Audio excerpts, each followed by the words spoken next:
एक दर्द लिए फिरता सुबह और शाम था। मचा दी क्रांति जगत में जिसने, मचा दी क्रांति जगत में जिसने, उसका ही ऋषि दयानंद नाम था, उसका ही ऋषि दयानंद नाम था। यहाँ पर विराजमान, यहाँ पर उपस्थित उप प्राचार्य महोदय, शिक्षक शिक्षिकागण एवं मेरे प्यारे छात्रों, मैं शशि प्रिया कक्षा 9वीं की छात्रा आप सभी को सादर नमस्ते करती हूँ। मैं यहाँ आज समाज सुधार, आर्य समाज के स्थापक, वेदों की गंगा बहाने वाले महर्षि दयानंद सरस्वती जी के विषय में कुछ शब्द बोलने को प्रस्तुत हुई हूँ।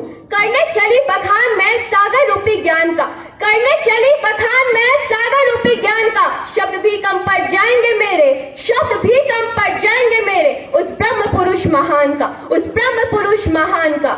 जब मानवता खतरे में थी, चारों ओर हाहाकार मचा हुआ था, छुआछूत और जाति प्रथा अपने चरम पे थी, अंधविश्वास और पाखंड का बोलबाला था, नारियों को दुत्कारा जा रहा था, भारत माता सदियों से दाता की जंजीरों में जकड़ी हुई थी। उस समय भारतीय आकाश में पूर्व दिशा से एक दीप्यमान सूर्य का उदय हुआ, जिसकी तेज किरणों से भारत माता की जंजीरें खंड खंड खंड होकर बिखर गई। क्या आपको पता है उस सूरज रूपी बालक का क्या नाम था? तो सुनिए, भारत के प्रांत गुजरात में एक गांव है टंकारा, उस गांव के ब्राह्मण कुल में जन्मा एक बालक प्यारा। जी हाँ, ये बालक कोई और नहीं, अभी तो विशाल व्यक्तित्व वाले हमारे आदर्श आर्य समाज के सुधारक वे मूल शंकर थे, जिन्हें आज हम स्वामी दयानंद सरस्वती जी के नाम से जानते हैं। बालक के पिता थे कृष्ण जी और माँ थी अमृतबाई, और माँ थी अमृतबाई।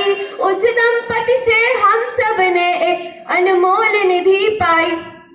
उस बालक का जन्म 12 फरवरी सन 1824 ईस्वी में गुजरात प्रांत के टंकारा ग्राम में एक औदित्य ब्राह्मण कुल पिता कृष्ण जी तिवारी और माँ अमृतबाई के घर हुआ था।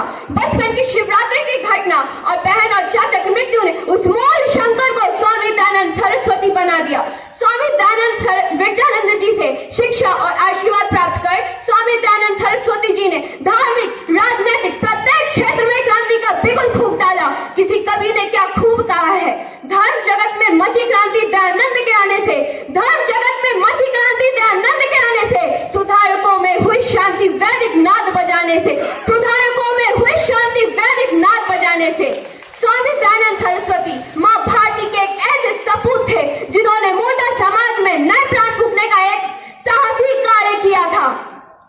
हरिद्वार में कुंभ का मेला था, ऐसा अवसर पाकर, हरिद्वार में कुंभ का मेला था, ऐसा अवसर पाकर पाखंड खंडनी ध्वजा फहराई ऋषि ने वहां जाकर। लगे घुमाने सन्यासी जी खंडन का खांडा, लगे घुमाने सन्यासी जी खंडन का खांडा, कितने ही गुप्त बातों का उन्होंने फोड़ दिया भांडा। स्वामी दयानंद सरस्वती जी ने हरिद्वार में लगे कुंभ के मेले में सन 1867 ईस्वी में पाखंड खंडनी ध्वजा फहराई, जिसका मुख्य उद्देश्य समाज में फैल रहे अंधविश्वासों को मिटाकर ज्ञान की ज्योत जलाना था। इसके साथ साथ स्वामी दयानंद सरस्वती जी ने समाज में फैल रहे अनेकों कुरीतियां, जैसे स्त्रियों को शिक्षा न मिलना, शूद्रों को शिक्षा न मिलना, अनमेल विवाह जैसे अनेकों कुरीतियों का प्रबल विरोध किया और इसे सांस्कृतिक और वेदवृत बनाया। जब हम वेदों को भूल चुके थे तो स्वामी जी ने एक उद्घोष दिया कि वेदों की ओर लौटो, बैक टू द वेदास। उन्होंने अपने प्रांतों और सिद्धांतों की रक्षा करने के लिए अपने जीवन काल में 17 बार विष का पान किया। ऐसे विशाल व्यक्तित्व वाले स्वामी दयानंद सरस्वती जी को मैं नमस्कार करती हूँ।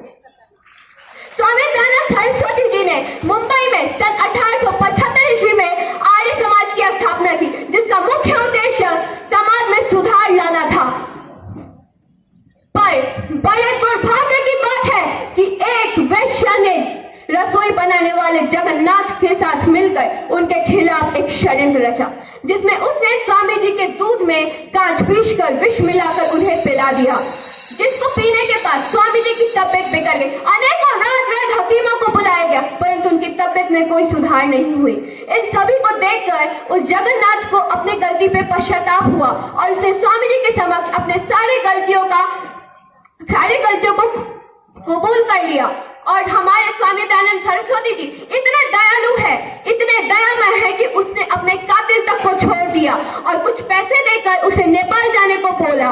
पर जब स्वामी जी की तबियत में कोई सुधार नहीं आई तो उन्हें आजमेर ले जाया गया, जहाँ बड़े बड़े राजवैद्य हकीमों को बुलाया गया, परंतु उनकी तबियत में कोई सुधार नहीं आया। तो स्वामी जी को पता चल गया कि अब उन्हें अहलोक को छोड़ के परलोक को गमन करना है, और उन्होंने प्रभु से बोला, हे प्रभु, तेरी लीला अपार है, तेरी इच्छा पूर्ण हो। यह कहकर उन्होंने दीपावली के शुभ अवसर पे 30 अक्टूबर सन 1883 ईस्वी को अपने शरीर का त्याग कर लिया। केवल स्वामी जी के बारे में पढ़ने, सुनने और जानने से कुछ नहीं होगा, अभी तो उनके विचारों को, उनके मूलों को, आदतों को अपने जीवन में अपना कर उनकी तरह बनने से होगा, तभी हम समाज में सुधार ला सकते हैं। अंत में मैं अपनी वाणी को कुछ पंक्तियों के साथ विराम देना चाहूंगी। निकले थे वो सत्य को ढूंढने, सत्य का प्रचार किया। निकले थे वो सत्य को ढूंढने, सत्य का प्रचार किया, पर कुछ लोगों ने पत्थर फेंक कर दर्द भरा एहसास दिया, पर कुछ लोगों ने पत्थर फेंक कर दर्द भरा एहसास दिया। क्या बिगाड़ा था, क्या बिगाड़ा था उसने तेरा कि तूने उसे 17 बार विष पिला दिया? क्या बिगाड़ा था उसने तेरा कि तूने उसे 17 बार विष पिला दिया? फिर भी शांति नहीं मिली तो दूध में कांच पीस कर पिला दिया। फिर भी शांति नहीं मिली तो दूध में कांच पीस कर मिला दिया। देव पुरुष वो दयानंद था, देव पुरुष वो दयानंद था जिसने अपने कातिल को छोड़ दिया। देव पुरुष वो दयानंद था जिसने अपने कातिल को छोड़ दिया। ऐसा महापुरुष नहीं मिलेगा जिनसे तुमने नाता तोड़ लिया, जिनसे तुमने नाता तोड़ लिया। धन्यवाद।